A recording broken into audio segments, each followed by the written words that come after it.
Friend, welcome to आपका अपना YouTube channel सर्वोत्तम कंपैटिबिलिटी एकेडमी में आपका स्वागत है। आज हम आपको बताने जा रहे हैं ऑब्जेक्टिव लुसेंट का सेकंड चैप्टर का आपका जीव विज्ञान में ऑब्जेक्टिव लुसेंट का जीव विज्ञान का सेकंड चैप्टर पादप जगत का वर्गीकरण का पहला लेक्चर है ये आपका। चलिए, अगर वीडियो अच्छा लगे तो आप चैनल को सब्सक्राइब कीजिएगा और वीडियो को लाइक कीजिएगा। चलिए, आपके लिए पहला क्वेश्चन है पादप जगत का वर्गीकरण में आपका देखिएगा। पहला क्वेश्चन है आपका, देखिए ये है आपका पहला क्वेश्चन। चलिए, पहला क्वेश्चन है आपका, निम्नलिखित में से किसे वर्गीकी की पिता कहा जाता है। निम्नलिखित में से किसे वर्गीकी का पिता कहा जाता है किसे? तो हो जाए आपका लीनियस आंसर हो जाएगा। किसे कहा जाता है? लीनियस हो जाता है। द्विनाम पद्धति के प्रतिपादक कौन थे? तो द्विनाम पद्धति के प्रतिपादक आपका कौन थे? तो द्विनाम पद्धति का प्रतिपादक आपका भी थे, कौन थे? लीनियस थे। अगला है आपका, देखिए वर्गीकरण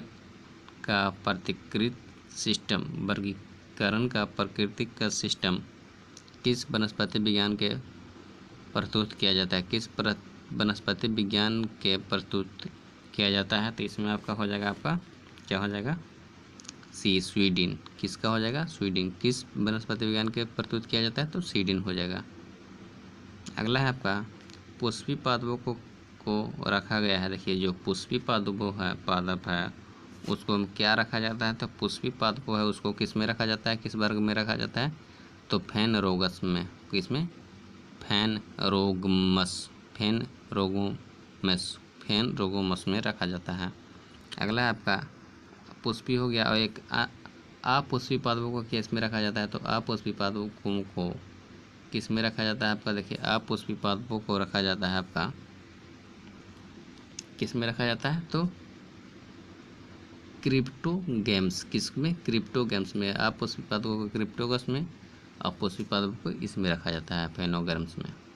अगला है आपका, देखिए वर्गीकरण का आधारीय इकाई क्या है? तो वर्गीकरण के आधारीय इकाई क्या है आपका?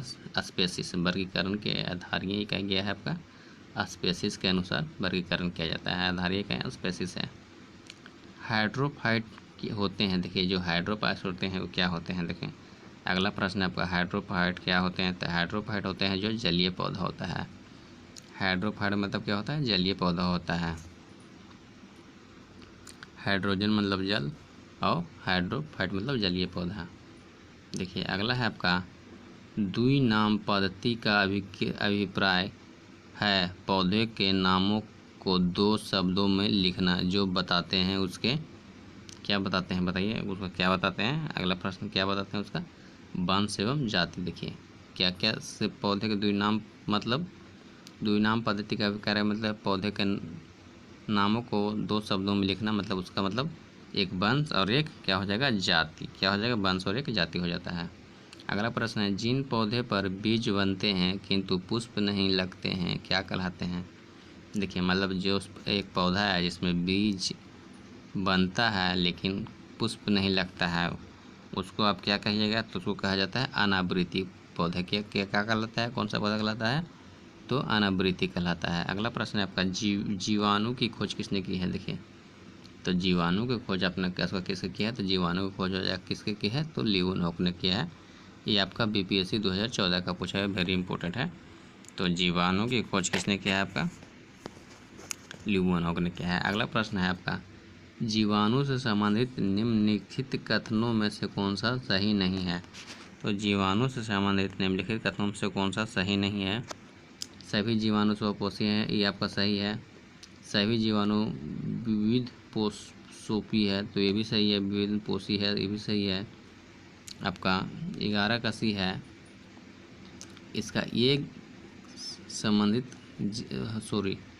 जीवाणु से संबंधित निम्न कथनों में से सही है, तो ये आपका सी हो जाएगा। ये गलत है, ये गलत है, ये भी गलत है आपका। तो हो जाएगा, अधिकतर जीवाणु पोषी होते हैं परंतु कुछ स्वपोषी होते हैं। देखिए, इसमें ये है सही आंसर है। कुछ जीवाणु स्वपोषी होते हैं और अधिकांश जीवाणु विविध पोषी होते हैं, ये आपका सही हो जाएगा। अगला प्रश्न है आपका, देखिए अगला प्रश्न है आपका, जीवाणु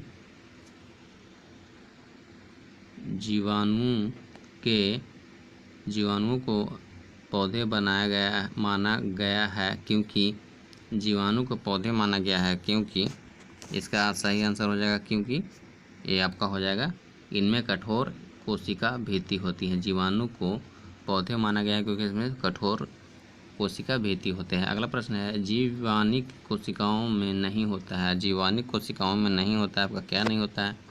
तो जीवाणिक कोशिकाओं में आपका सूत्रकनिका नहीं होता है। जीवाणिक कोशिकाओं में आपका सूत्रकनिका नहीं होता है। अगला प्रश्न है, जीवाणुओं की साधारण आकृति क्या होती है? तो जीवाणुओं की साधारण आकृति क्या होती है बताइए आपका?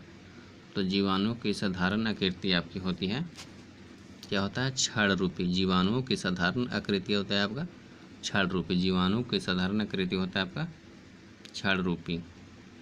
अगला है, जो जीवाणु आकार के सबसे छोटे हैं को होते हैं, क्या कहलाते हैं? जो जीवाणु आकार में सबसे छोटे होते हैं, सबसे छोटे आकार में सबसे छोटे होते हैं, वो क्या कहलाते हैं? तो गोलाणु कहलाता है। आकार में सबसे छोटा हो जाएगा तो आपका गोलाणु कहलाएगा। अगला है आपका, एक गोल जीवाणु क्या कहलाता है? आपका गोल जीवाणु रहेगा तो क्या कहलाएगा? तो गोल जीवाणु रहेगा तो आपका कहला जाएगा, क्या कहला जाएगा? आपका कोशक। गोल मतलब कोशक। देखिए गोल रहेगा तो कोशक कहलाएगा, गोल जीवाणु रहेगा तो कोशक कहलाएगा। जो विज्ञानु आकार में सबसे छोटा रहता है वो गोलाणु कहलाएगा, और जो गोल जीवाणु रहता है वो कोशक कहलाएगा। अगला है, एक सर्पिली जीवाणु को क्या कहा जाता है? तो सर्पिली जीवाणु को आप क्या कीजिएगा? तो सर्पिली जीवाणु को आपका स्पाइरल कहा जाता है। सर्पिली जीवाणु को क्या कहा जाता है? स्पाइरल कहा जाता है। चलिए अगला प्रश्न देखिएगा। अगला प्रश्न आपके पास देखिए, वास्तविक केंद्र किसमें अनुपस्थित होता है? तो वास्तविक केंद्र किसमें अनुपस्थित होता है आपका बताइए? तो आपका जीवाणु में वनस्पति होता है। वास्तविक केंद्र आपका जीवाणु में अनुपस्थित होता है। अगला प्रश्न आपका, निम्नलिखित में से कौन सर्वाधिक जनसंख्या में पाए जाते हैं? तो निम्नलिखित में से कौन सर्वाधिक संख्या में पाया जाता है? आपका हो जाएगा सी, क्या हो जाएगा आपका? जीवाणु। सर्वाधिक संख्या में जीवाणु पाया जाता है। बैक्टीरिया में पाया जाने वाला प्रथम संश्लेषी ऐसा कहलाता है कि बैक्टीरिया में पाया जाने वाला प्रकाश संश्लेषी ऐसा क्या कहलाता है? तो बैक्टीरिया में पाया जाने वाला प्रकाश संश्लेषी ऐसा क्या कहलाएगा आपका बताइए? क्या कहलाएगा आपका? वर्णिक। क्या कहला जाएगा? वर्णिक लवक जो प्रकाश संश्लेषण के समय वर्णिक लवक पाया जाता है। अगला प्रश्न है आपका देखिएगा, वाहचर निम्नलिखित से है। देखिए वाहचर निम्नलिखित से संबंधित, तो वाहचर किससे संबंधित है? तो आपका वाहचर किससे संबंधित है बताइए? तो वाहचर आपका संबंधित है रोगों के चर्म। वाहचर है जो लोगों के चर्म थ्योरी से संबंधित है। लोगों के चर्म थ्योरी से संबंधित है। सबसे छोटा जीव कौन है? इसमें देखिए इतना में सबसे छोटा जीव कौन है? तो इसमें आपका सबसे छोटा जीव है आपका माइको, मतलब छोटा है, तो माइकोप्लाज्मा सबसे छोटा जीव है। कौन है? माइकोप्लाज्मा सबसे छोटा जीव है। अगला है आपका देखिएगा, जो जीवाणु सीधे ही आपका देखिए, जो जीवाणु सीधे ही वायुमंडलीय नाइट्रोजन के यौगिक में बदलते हैं, क्या कहलाता है? तो क्या कहला जाएगा आपका बताइए? तो वो आपका हो जाएगा, क्या हो जाएगा? नाइट्रोजन अस्थिकरी जीवाणु। कौन हो जाएगा? नाइट्रोजन अस्थिकरी जीवाणु। जो जीवाणु वायुमंडलीय नाइट्रोजन के यौगिक में डायरेक्ट बदलते हैं वो कहलाते हैं नाइट्रोजन अस्थिकरी जीवाणु। अगला है आपका, मूल ग्रंथियों पाई जाती है। तो मूल ग्रंथियाँ किसमें पाई जाती हैं बताइए? तो मूल ग्रंथि आपका पाया जाता है किसमें? तो मूल ग्रंथि आपको पाया जाता है किसमें? कुछ ल्यूक्यूमिनियस पादपों एवं कुछ अन्य पौधों में पाया जाता है। कुछ ल्यूक्यूमिनियस पादपों एवं कुछ अन्य पौधों में पाया जाता है क्या? तो मूल ग्रंथियाँ पाया जाता है। अगला प्रश्न देखिएगा,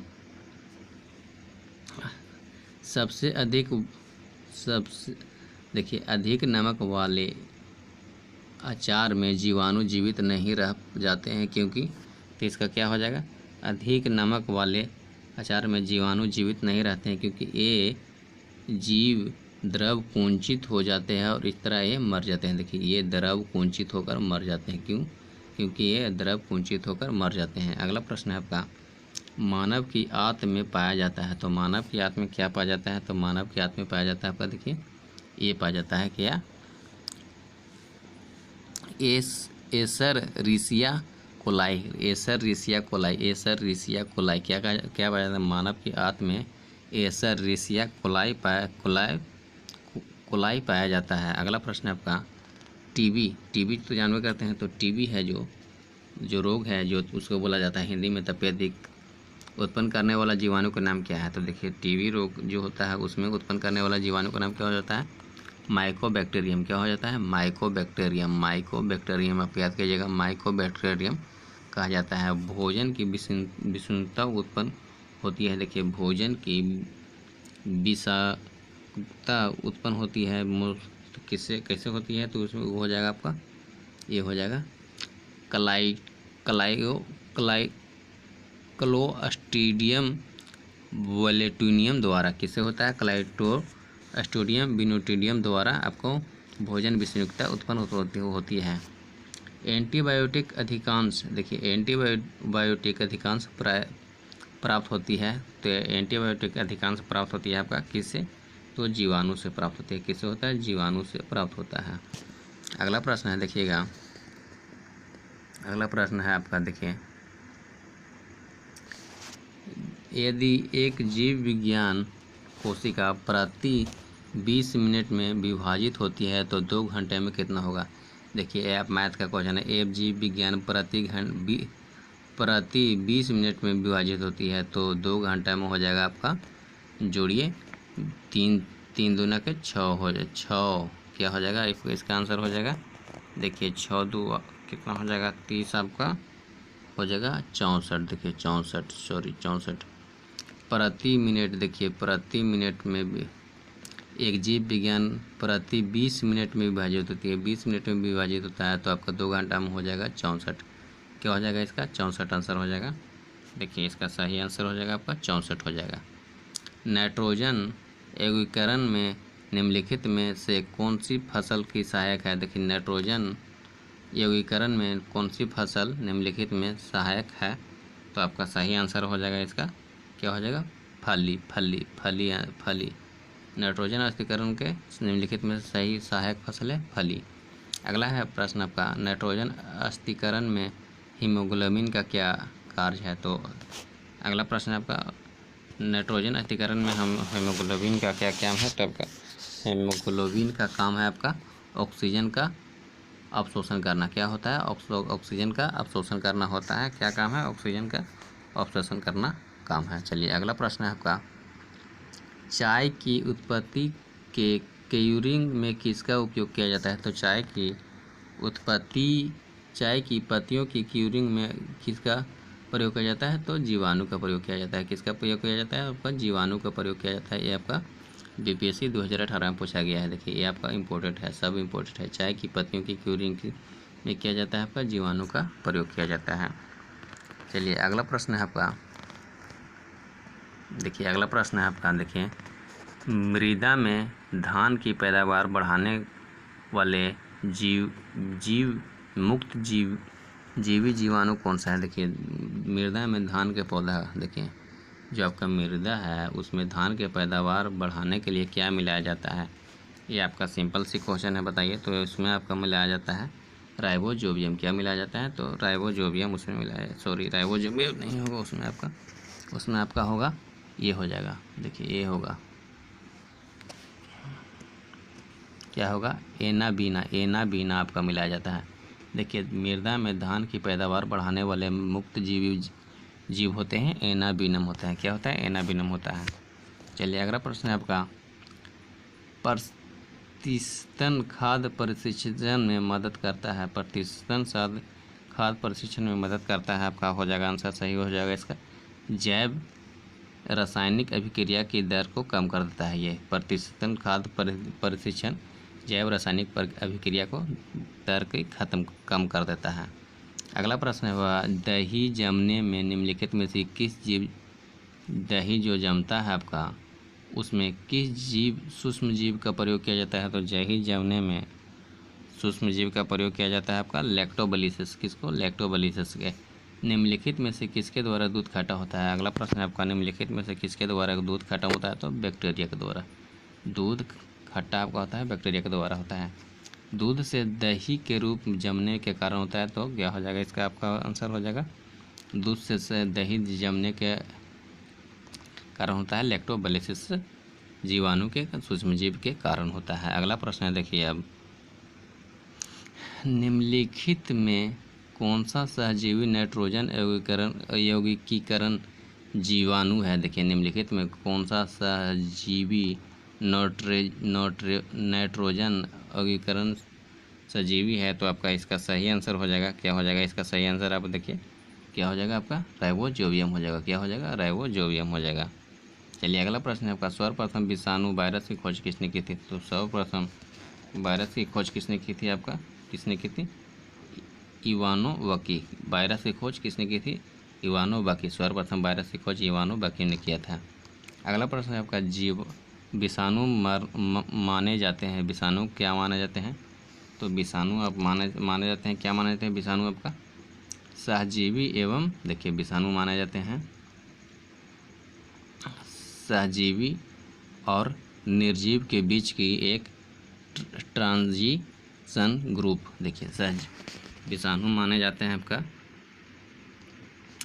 सहजीव एवं निर्जीव के बीच एक ट्रांजिशन ग्रुप माना जाता है। अगला प्रश्न है आपका, निम्नलिखित में से किसमें एंजाइम नहीं होते हैं? देखिए निम्नलिखित में से किसमें एंजाइम नहीं होते हैं? तो ये आपका आंसर हो जाएगा किसमें? तो विषाणु में एंजाइम नहीं होते हैं। विषाणु में आपका एंजाइम नहीं होता है। अगला प्रश्न है आपका, TMV शब्द संबंधित है। TMV शब्द किससे संबंधित है?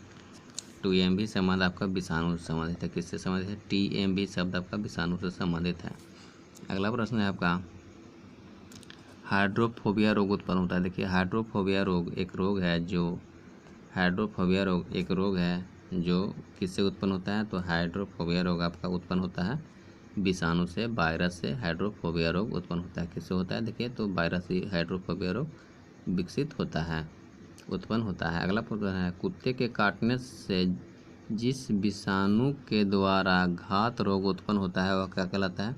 तो क्या कहलाता है? उसको हाइड्रोफोबिया कहलाता है। क्या कहलाता है? आपको हाइड्रोफोबिया कहलाता है। कुत्ता के काटने से कौन सा रोग होता है? हाइड्रोफोबिया रोग होता है। चलिए अगला है, चेचक के लिए टीके का विकास किया गया था। तो चेचक के लिए टीके का विकास किया था? तो एडवर्ड जेनर ने किया था। किसने किया था? एडवर्ड जेनर ने किया था। एडवर्ड जेनर ने खोज की थी किस चीज़ का? देखिए आपकी फिर से हो गया। तो एडवर्ड जेनर ने खोज किसने की किया था किसमें? तो आपका एडवर्ड जेनर ने खोज किया था, चेचक का टीका किया था। अगला प्रश्न है आपका, विषाणु वृद्धि करता है। तो विषाणु वृद्धि करता है जीवित कोशिका में। देखिए विषाणु है जो वृद्धि करेगा तो जीवित कोशिका में ही वृद्धि करेगा। देखिए अगला प्रश्न है आपका, विषाणु निर्मित माने जाते हैं। विषाणु निर्मित माने जाते हैं क्योंकि ये क्रिस्टलाइज हो जाते हैं। क्यों माने जाते हैं जीवित? तो क्योंकि ये क्रिस्टलाइज हो जाते हैं, इसी चलते इसे जीवित कहा जाता है। विषाणु निर्जीव माने जाते हैं। देखिए विषाणु निर्जीव माने जाते हैं क्योंकि ये क्रिस्टलाइज हो जाते हैं। अगला प्रश्न है आपका, एंजाइम उपस्थित होते हैं। देखिए एंजाइम उपस्थित होते हैं, तो आपका इसका आंसर हो जाएगा, एंजाइम कहाँ उपस्थित होता है? विषाणु में। एंजाइम आपका विषाणु में उपस्थित होता है। एड्स का कारण है। देखिए एड्स का कारण है। अगला प्रश्न है आपका, देखिए एड्स का कारण है क्या है? तो एड्स का कारण क्या है? T4 लिम्फोसाइट की कमी। देखिए T4 लिम्फोसाइट की कमी होगा तो आपको एड्स हो सकता है। आपके शरीर में T4 लिम्फोसाइट की कमी रहेगा तो आपको एड्स हो सकता है। चलिए अगला प्रश्न है आपका, बताइएगा,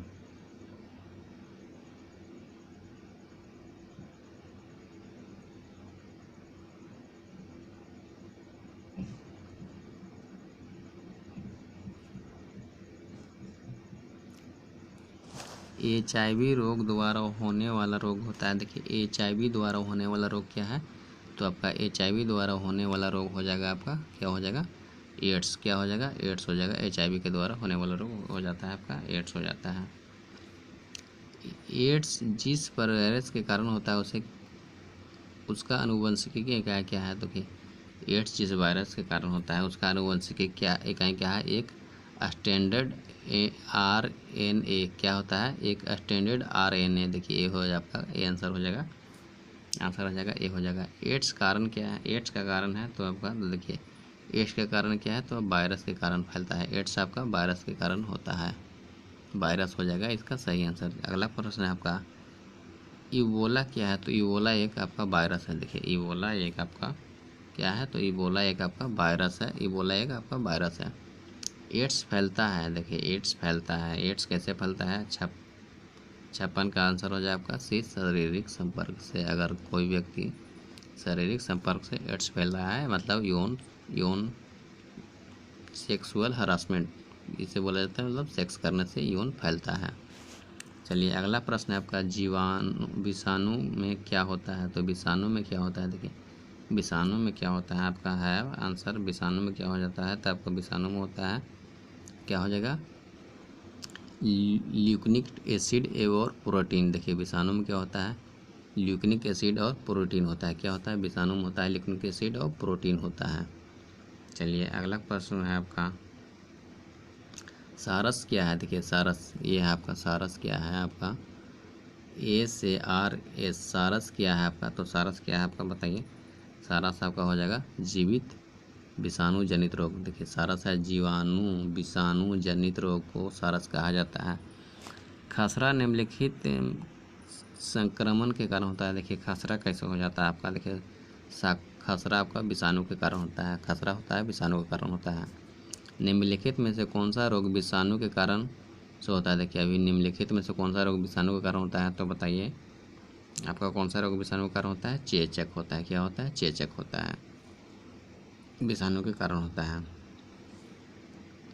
जंतुओं में होने वाले फूट एंड माउथ रोग किसके कारण होता है, देखिए जंतु में फूट एंड माउथ रोग होता है कवक के कारण। क्या हो जाता है आपका, किसके कारण होता है, देखिए विषाणु के कारण, सॉरी किसके कारण होता है आपका, विषाणु के कारण होता है। किसके कारण होता है आपका, विषाणु के कारण होता है फूट एंड माउथ रोग। अगला है आपका आलू में मैजक रोग होता है, आलू में मैजक रोग होता है, ये किसके कारण होता है, तो आलू में मैजक रोग का होता है विषाणु के कारण। किसके कारण होता है, विषाणु के कारण, विषाणु के कारण होता है। शैवाल विज्ञान किसका अध्ययन है, तो शैवाल विज्ञान आपका किसका अध्ययन है, देखिए शैवाल विज्ञान आपका किसका अध्ययन है, तो शैवाल विज्ञान आपका हो जाएगा किसका अंश, शैवाल विज्ञान आपका हो जाएगा, देखिए शैवाल विज्ञान आपका हो जाएगा शैवाल का अध्ययन, किसका अध्ययन हो जाएगा, शैवाल का अध्ययन हो जाएगा, शैवाल विज्ञान शैवाल का अध्ययन हो जाएगा। शैवालों की कोशिका भित्ति किसकी बनी होती है, तो शैवालों की कोशिका भित्ति आपकी बनी होती है सेलुलोज के। देखिए शैवाल की कोशिका भित्ति आपका बना जाता है सेलुलोज की होती है, शैवाल की कोशिका भित्ति होता है सेलुलोज की होती है। अगला प्रश्न होता है हाइड्रा की स्रावी कोशिकाओं में कौन सा सहजीवी शैवाल होता है। देखिए हाइड्रा होता है, हाइड्रा के स्रावी कोशिकाओं में कौन सा सहजीवी शैवाल होता है, तो इकरोलेला। क्या होता है, इकरोलेला। देखिए यूकोरोला क्या होता है, इकोरोला होता है। आपका अगला प्रश्न है सरगैसो समुद्र का नाम जुड़ा है। देखिए आपका सरगैसो समुद्र है एक बार आपका, वो किससे नाम जुड़ा हुआ है, तो शैवालों के कारण से नाम जुड़ा हुआ है, शैवालों के कारण के नाम से जुड़ा हुआ है सरगैसो, सरगैसो है जो शैवालों के नाम से जुड़ा हुआ है। अगला प्रश्न है आपका गलाकंड रोग से बचा जा सकता है और कुछ समुद्री खरपतवार खाने से इसका इलाज किया जाता है, इसमें प्रचुर मात्रा में क्या पाया जाता है, तो बताइए। देखिए गलाकंड रोग आपका जानते हैं आयोडीन पाया जाता है, इसमें आपका भरपूर मात्रा में क्या पाया जाता है, तो आयोडीन पाया जाता है। क्या पाया जाता है, आयोडीन पाया जाता है। किस शैवाल से आयोडीन प्राप्त होती है, तो किस शैवाल से, देखिए आपका बहुत ही इंपॉर्टेंट प्रश्न है, किस शैवाल से आपका आयोडीन प्राप्त होती है, तो किससे प्राप्त होती है आपका आयोडीन, आपका लेमिनेरिया, किसे, लेमनेरिया से प्राप्त होता है शैवाल, लेमने किस शैवाल से आयोडीन प्राप्त होता है? तो लेमनेरिया से आपका आयोडीन प्राप्त होता है। लेमनेरिया से आयोडीन प्राप्त होता है। केल प्राप्त होता है, देखिए अगला प्रश्न है आपका, केल प्राप्त होता है समुद्री शैवालों से। केल प्राप्त होता है आपका समुद्री शैवालों से। केल प्राप्त होता है आपका समुद्री शैवालों से। चलिए अगला प्रश्न है आपका, निम्नलिखित में से कौन सा स्वपोषित होती है? देखिए निम्नलिखित में से कौन सा आपका स्वपोषित होती है? तो बताइए निम्नलिखित में से कौन सा स्वपोषित होता है आपका? शैवाल। किससे? तो शैवाल से आपका स्वपोषित होता है। किसमें? तो शैवाल से आपका स्वपोषित होता है। किससे? शैवाल से आपका स्वपोषित होता है। चलिए अगला प्रश्न है आपका, देखिएगा अगला प्रश्न है आपका, देखिए 71 प्रश्न है, निम्न में से कौन सा जैव उर्वरक के रूप में उपयोग किया जाता है? देखिए निम्न में से कौन जैव उर्वरक के रूप में प्रयोग किया जाता है? बताइए इसका सही आंसर हो जाएगा, निम्न में से कौन जैव उर्वरक के रूप में प्रयोग किया जाता है? तो आपका हो जाएगा, सही आंसर हो जाएगा, क्या हो जाएगा? डी, उपयुक्त सभी हो जाएगा। नीलहरित शैवाल, राइबोजोबियम और एजोला सब हो जाएगा। चलिए अगला प्रश्न है आपका, अंतरिक्ष कार्यक्रमों में ऑक्सीजन की आपूर्ति को नियंत्रित करने के लिए प्रयुक्त किए जाने वाले को एक कोशिकाएं शैवाल को क्या कहा जाता है? तो बताइए इसको क्या कहा जाता है? तो इसको कहा जाता है, बताइए क्या कहा जाता है? तो इसको कहा जाता है करोलेला। क्या कहा जाता है? करोलेला कहा जाता है। क्या कहा जाता है? करोलेला कहा जाता है। लाल सागर का रंग, लाल रंग किसकी उपस्थिति के कारण होता है? तो लाल सागर का लाल रंग आपका शैवाल की उपस्थिति के कारण होता है। शैवाल के उपस्थिति के कारण होता है। अगला प्रश्न है आपका, देखिए एगर किससे तैयार होता है? एगर किससे तैयार होता है? तो एगर आपका शैवाल से तैयार होता है। किससे तैयार होता है? शैवाल से होता है। एगर तैयार होता है। वनस्पति जगत के गैर रहित विषम पोषित पौधे होते हैं। तो देखिए वनस्पति जगत के गैर रहित विषम पोषित पौधे क्या होते हैं? तो बताइए इसका सही आंसर हो जाएगा आपका, क्या हो जाएगा? सही होता आंसर हो जाएगा इसका फंजाई। क्या हो जाएगा? सही आंसर इसका हो जाएगा फंजाई। अगला प्रश्न है आपका, कोशिकाओं को जीवित एगर किससे तैयार होता है? तो एगर आपका किससे तैयार होता है? शैवाल से। क्या से तैयार होता है? शैवाल से तैयार होता है। वनस्पति जगत के गैर रहित विषम पोषित पौधे होते हैं। तो क्या हो जाएगा? इसका आंसर हो जाएगा आपका फंजाई। क्या हो जाएगा? आंसर हो जाएगा फंजाई हो जाएगा। कवकों की कोशिका भित्ति किसकी बनी होती है? देखिए कवक होता है उसका कोशिका भित्ति बनी होती है आपका किसके बनी होते हैं? तो काइटिन एवं हीमोसेल्यूलोसिस, काइटिस एवं हीमोसेल्यूलोसिस के बने होते हैं। कवकों के द्वारा रिजर्व संचित भोज्य पदार्थ के इस रूप से संचित होता है। देखिए कवकों के द्वारा रिवर्स संचित भोज्य पदार्थ किससे संबंधित होती है? तो आपका सही आंसर हो जाएगा ग्लूकोकाइजन के रूप में होता है। किससे होता है? ग्लूकोकाइजन के रूप में होता है। सभी कवक सदैव होते हैं। अगला प्रश्न है आपका, सभी कवक सदैव होते हैं। तो सभी कवक आपका सदैव कैसा होता है? तो आपका हो जाएगा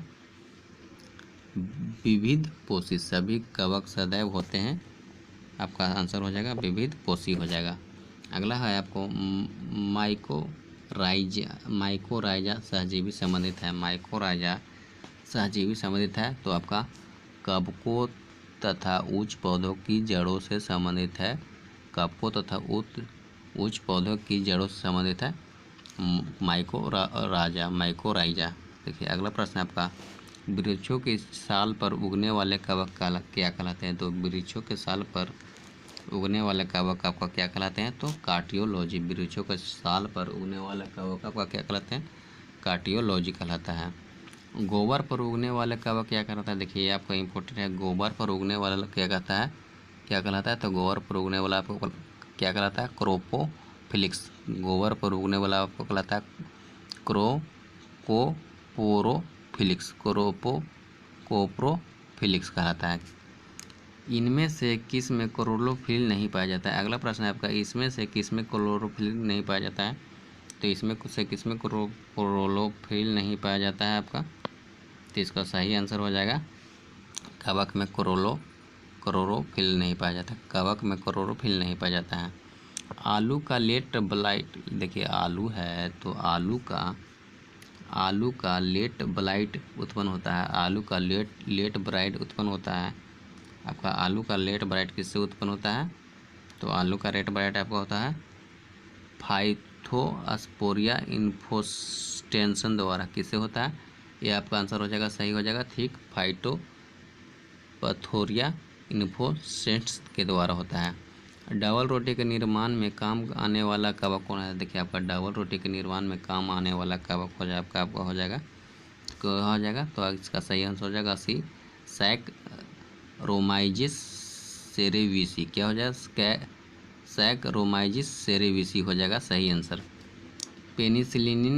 पेनिसिलिनियम क्या है? देखिए आपका अगला है आपका पेनिसिलिनियम क्या है? तो पेनिसिलिनियम आपका कवक है। क्या है? कवक है। पेनिसिलिनियम आपका क्या है? तो कवक है। अगला है आपका पेनिसिलिनियम की खोज किसने की थी? तो पेनिसिलिनियम की खोज आपका की थी किसने किया था? तो अलेक्जेंडर फ्लेमिंग ने पेनिसिलिनियम की खोज किया था। आर्गोस्ट किससे प्राप्त होता है? तो आर्गोस्ट किससे प्राप्त होता है? तो आर्गोस्ट आपका प्राप्त होता है किससे होता है? तो आपका आर्गोस्ट प्राप्त हो जाएगा आपका कैलिविसियम। किससे प्राप्त होता है? कैलिवेसेस। किससे? कैलिवेसेस। किससे? कैलिवेसेस। किससे? कैलिवेसेस। अगला है आपका औद्योगिकी स्तर पर पेनिसिलिन प्राप्त किससे होता है? देखिए औद्योगिकी स्तर पर पेनिसिलिन प्राप्त होता है तो किससे होता है? तो औद्योगिकी स्तर पर आपका पेनिसिलिन प्राप्त होता है आपका, इसका सही आंसर हो जाएगा बी। क्या हो जाएगा? इसका सही आंसर हो जाएगा बी, पेनिसिलिनियम क्राइसोजेनियम से कारण होता है। किससे होता है? पेनिसिलिनियम क्राइसोजेनियस के कारण होता है। ईस्ट में कायिक जनन होते हैं। देखिए ईस्ट में कायिक जनन होते हैं तो ईस्ट में कायिक जनक होते हैं आपका क्या हो आंसर हो जाएगा इसका? मोलुकुलन के द्वारा। ईस्ट में कायिक जनक होते हैं मोलुकुलन के द्वारा होते हैं। अगला प्रश्न है आपका, देखिएगा बताइएगा, जब गेहूं के गूथे हुए आटे में ईस्ट कोशिकाएं मिलाई जाती है तो इस डबल रोटी में कोमल और छिद्रयुक्त हो जाती है। इसका क्या आंसर है? सही कारण इसका क्या है? तो इसका सही कारण है आपका, बताइए, बी हो जाएगा इसका सही। CO2 का उत्पन्न कर रोटी को स्पंजी बना देती है। CO2 को उत्पन्न कर रोटी को स्पंजी बना देती है। अगला है आपका, निम्नलिखित में से कौन खाने योग्य कवक है? तो आपका खाने योग्य कवक हो जाएगा, कौन हो जाएगा? देखिए खाने योग्य कवक ध्यान से देखिएगा, एग्रोरिकस। क्या हो जाएगा? खाने योग्य कवक होगा एग्रोरिकस खाने योग्य कवक होता है। अगला है आपका LSD किससे प्राप्त होता है? देखिए LSD किससे प्राप्त होता है? तो LSD आपका प्राप्त होता है किससे? LSD आपका कवक से प्राप्त होता है। LSD आपका कवक से प्राप्त होता है। विस्तृत स्पेक्ट्रम प्रतिजैविक किससे प्राप्त होता है? तो विस्तृत स्पेक्ट्रम प्रतिजैविक किससे प्राप्त होता है? तो आपका विस्तृत स्पेक्ट्रम जैविक आपका प्राप्त होता है किससे होता है? तो ये हो जाएगा आपका एस्ट्रोपोमाइजिसिस। किससे? एस्ट्रेटोपोमाइजिसिस। किससे? एस्ट्रेपोमाइनिस। देखिए अगला है आपका, एस्ट्रेपोमाइसिन को किसने पृथक्कृत किया था? एस्ट्रेपोमाइनिस ने किसे पृथक्कृत किया था? तो आपका इसका सही आंसर हो जाएगा, किससे हो जाएगा? डी हो जाएगा, वैक्समैन। इसका सही आंसर हो जाएगा वैक्समैन।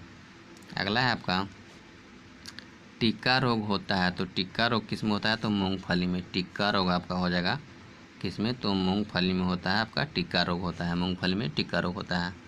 गन्ने में लाल सड़न रोग किसके द्वारा होता है? तो गन्ने में लाल सड़न रोग आपका हो जाता है, बताइए। तो गन्ने में लाल सड़न रोग आपका हो जाता है कवक के कारण।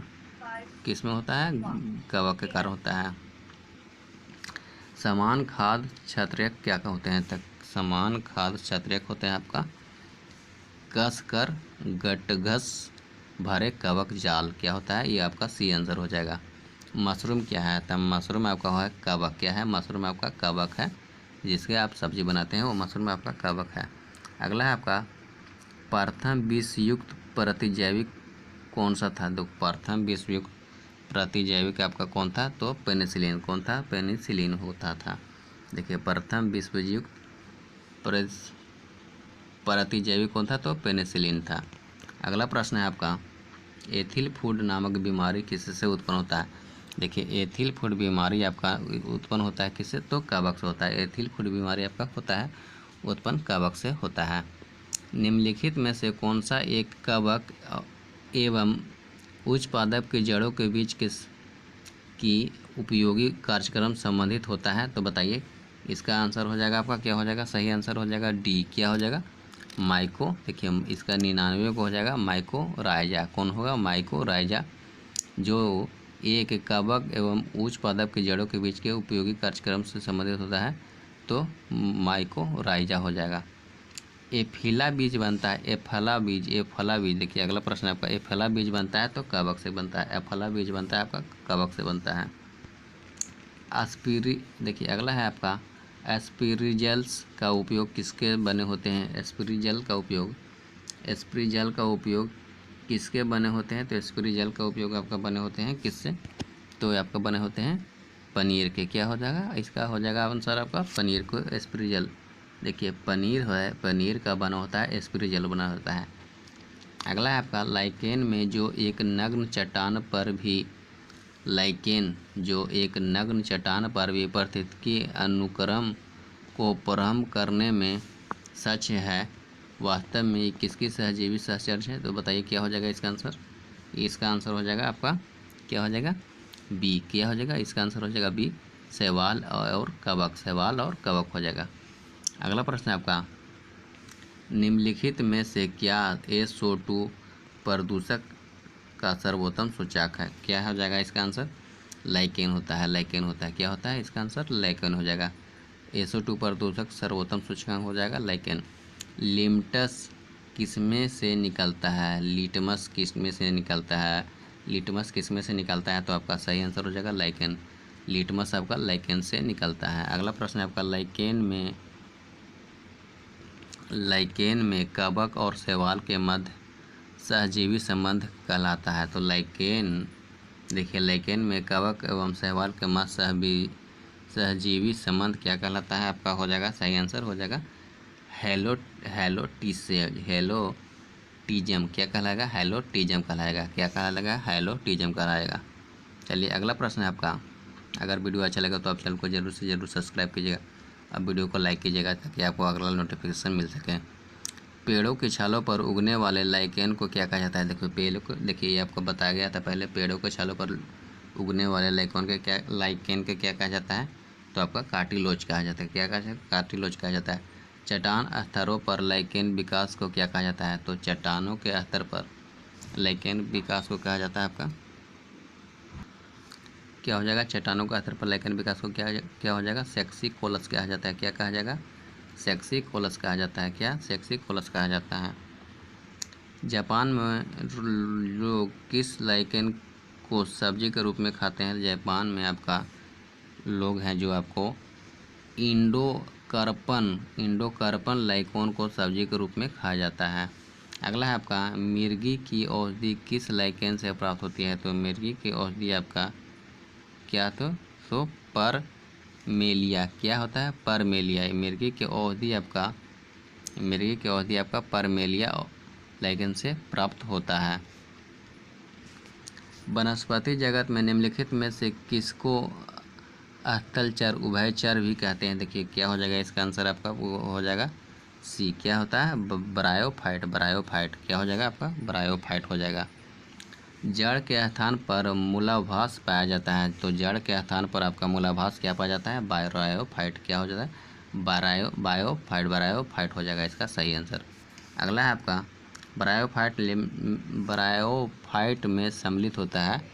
तो ब्रायोफाइट में आपका सम्मिलित होता है लिव्हरवॉट एवं मांस। क्या होता है? ब्रायोफाइट में सम्मिलित होता है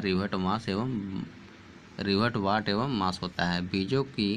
अगला प्रश्न है बीजों की प्रकृति किसमें उत्पन्न होता है? तो बीजों की तो बीजों की आपका प्रकृति उत्पन्न होता है किसमें, टेरिडोफाइट। क्या हो जाता है, टेरिडो। क्या आंसर हो इसका हो जाएगा, जीवों की बीजों की प्रकृति किसमें उत्पन्न होती है, तो आपका टेरिडोफाइट में होती है। किसमें होती है, टेरिडोफाइट में होती है। अगला प्रश्न आपका, जलीय फर्न जिसमें जैव उर्वरक के रूप में प्रयुक्त किया जाता है उसे क्या कहलाता है, तो ये आपका हो जाएगा, क्या हो जाएगा, बी हो जाएगा आपका एलोजुएला। क्या हो जाएगा, एलोजुएला। अगला प्रश्न है आपका, पूर्ण जीवन का गुण होने के कारण निम्न में से किसे मोजों का सजावट के लिए रखते हैं, तो पूर्ण जीवन के गुण के कारण निम्नलिखित में से किस मोजों को सजावट के लिए रखते हैं, तो इसका आंसर हो जाएगा आपका सी। क्या हो जाएगा, आंसर हो जाएगा सी, सेलेजेलेना। क्या हो जाएगा, सेलेजेलेना हो जाएगा। चलिए अगला है आपका, निम्नलिखित में से किससे जीवाणु दवा के रूप में प्रयोग किया जाता है, तो किसमें जीवाणु दवा के रूप में प्रयोग किया जाता है, आपका आंसर हो जाएगा इसका, ये हो जाएगा लाइकोपोडियम। क्या हो जाएगा, लाइकोपोडियम। क्या हो जाएगा, लाइकोपोडियम। अगला है आपका, निम्नलिखित में से किसे जैव उर्वरक के रूप में प्रयोग किया जाता है, तो जैव उर्वरक के लिए क्या प्रयोग किया जाता है, एजोला। देखिए आपका आंसर हो जाएगा यूरिया, ये सब गलती है, इसका सही आंसर हो जाएगा 19 का आपका सी हो जाएगा। क्या हो जाएगा, सी, एजोला। आप गलती मत मारिएगा, जैव उर्वरक में एजोला होता है। सबसे अधिक क्रोमोसोम किस में पाए जाते हैं, तो सबसे अधिक क्रोमोसोम आपको पाया जाता है किस में, तो पाया जाता है टेरिडोफाइट में। देखिए सबसे अधिक क्रोमोसोम पाया जाता है किस में, तो टेरिडोफाइट में पाया जाता है। चलिए अगला प्रश्न है आपका, बताइएगा, किस वर्ग के पौधे में बीज बनते हैं परंतु बीज नग्न के रूप में पौधे पर लगे रहते हैं, तो उसको क्या कहा जाता है, उसमें आपका हो जाता है जिम्नोस्पर्म। क्या होता है, उसका आंसर हो जाएगा आपको जिम्नोस्पर्म हो जाएगा। क्या हो जाएगा, इसका आंसर हो जाएगा जिम्नोस्पर्म हो जाएगा। संसार के सबसे लंबे पौधे होते हैं, तो संसार के सबसे लंबे पौधे होते हैं आपका जिम्नोस्पर्म से। देखिए संसार के सबसे लंबे पौधे से संबंधित है जिम्नोस्पर्म से। जिम्नोस्पर्म का मेव किसे कहा जाता है, तो जिम्नोस्पर्म का मेव आपको कहा जाता है चिलगोजा को। किसे कहा जाता है, चिलगोजा को जिम्नोस्पर्म का मेव कहा जाता है। अगला है आपका, क्लोरोराइड जड़ें किस में पाई जाती है, तो क्लोरोराइड जड़ें आपका पाई जाती है 24 का आंसर हो जाएगा आपका, क्या हो जाएगा 24 का आंसर हो जाएगा वो सी, साइकस। क्लोरोराइड जड़ें आपका हाँ इसमें भी साइकस है, क्लोरोराइड जड़ें आपका साइकस। क्या हो जाएगा, साइकस हो जाएगा। क्या हो जाएगा, साइकस हो जाएगा। आपका 25 का भी आंसर हो जाएगा, सबसे बड़ा बीजांड किस में पाया जाता है, तो साइकस में पाया जाता है। सबसे बड़ा बीजांड आपका साइकस में पाया जाता है। अगला प्रश्न है आपका 126, चिलगोजा किससे प्राप्त होता है, तो चिलगोजा आपका पाइनस किससे, चिलगोजा आपका पाइनस से प्राप्त होता है। चिलगोजा आपका पाइनस से पाया जाता है। साबूदाना किससे पाया जाता है, देखिए अगला प्रश्न आपका, साबूदाना किससे पाया जाता है, तो साबूदाना आप जो खाते हैं वो साइकस से प्राप्त होता है। साबूदाना साइकस से प्राप्त होता है। दामा और खांसी के रोगों को कम कर होने वाले औषधीय इन्फ्रेडिन किससे प्राप्त होता है, तो ये हो जाएगा आपका सही आंसर हो जाएगा। क्या हो जाएगा इसका, इन्फ्रेडिन। तो इन्फ्रेडिन इसका आंसर है, इन्फ्रेडा। देखिए ये हो जाएगा इन्फ्रेडा, इसका आंसर सही हो जाएगा। इन्फ्रेडा इसका आंसर सही हो जाएगा। इन्फ्रेडिन मतलब किससे प्राप्त होता है, इन्फ्रेडा से प्राप्त होता है। वायरस क्या है, तो वायरस क्या है, देखिए आपका सही आंसर हो जाएगा, वायरस क्या होगा, तो अकोशीय वायरस हो जाएगा। क्या हो जाएगा, वायरस अकोशीय हो जाएगा, वायरस हो जाएगा, अकोशीय हो जाएगा।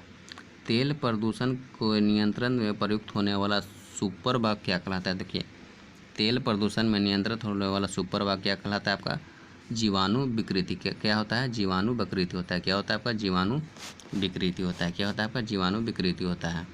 चलिए अगला है आपका, निम्नलिखित में से कौन सा प्रदूषण सांकेतिक पौधा है, देखिए दीवा कौन सा प्रदूषण सांकेतिक पौधा है आपका, क्या हो जाएगा, लाइकेन्स। प्रदूषण सांकेतिक पौधा है आपका लाइकेन। क्या हो जाएगा, लाइकेन हो जाएगा। क्या हो जाएगा आपका, लाइकेन हो जाएगा। अगला है आपका, निम्नलिखित में से किसे जैविक खाद के रूप में प्रयुक्त किया जाता है, देखिए निम्नलिखित में से किसे जैविक खाद के रूप में प्रयोग किया जाता है, तो आपका एजोला। जैविक खाद के रूप में प्रयोग किया जाता है एजोला। देखिए 2 बार हो गया, जैविक उर्वरक हो जाएगा अभी एजोला, अजैविक खाद भी हो जाएगा आपका एजोला हो जाएगा। क्या हो जाएगा, एजोला हो जाएगा। निम्नलिखित में से कौन सा जैविक नाइट्रोजन निर्धारण से संबंधित है, देखिए निम्नलिखित में से कौन सा जैविक नाइट्रोजन उदाहरण में से नाइट्रोजन निर्धारण से संबंधित है, तो आपका जैविक निर्धारण से संबंधित आपका नीला हरा शैवाल क्या हो जाएगा, नीला हरा शैवाल। ये आपका यूपीएससी 2019 में पूछा हुआ है। देखिए, निम्नलिखित में से कौन सा जैविक नाइट्रोजन निर्धारण से संबंधित है, नीला हरा शैवाल। चलिए, थैंक यू। अगर वीडियो देखने के लिए अगर वीडियो अच्छा लगा तो आप चैनल को लाइक कीजिएगा और बेल आइकन जरूर प्रेस कीजिएगा ताकि आपको अगला का नोटिफिकेशन मिल सके। और आप फॉलो भी कर सकते हैं, इंस्टाग्राम, फेसबुक, व्हाट्सएप, ट्विटर पर फॉलो कर सकते हैं और वहाँ पर PDF आप प्राप्त कर सकते हैं। अगर वीडियो अच्छा लगे तो आप चैनल को ज़रूर से ज़रूर लाइक कीजिएगा, सब्सक्राइब कीजिएगा। और इसका अगला पार्ट भी आपका, अगला चैप्टर आपका बायोलॉजी में ऑब्जेक्टिव विज्ञान का ये नई एडिशन 2020 का वर्जन का बुक है। और आपका लूसेंट ऑब्जेक्टिव लूसेंट के जीव विज्ञान का तीसरा चैप्टर भी आपको लाएंगे। चलिए, तो वीडियो देखने के लिए थैंक यू। जय हिंद, जय भारत।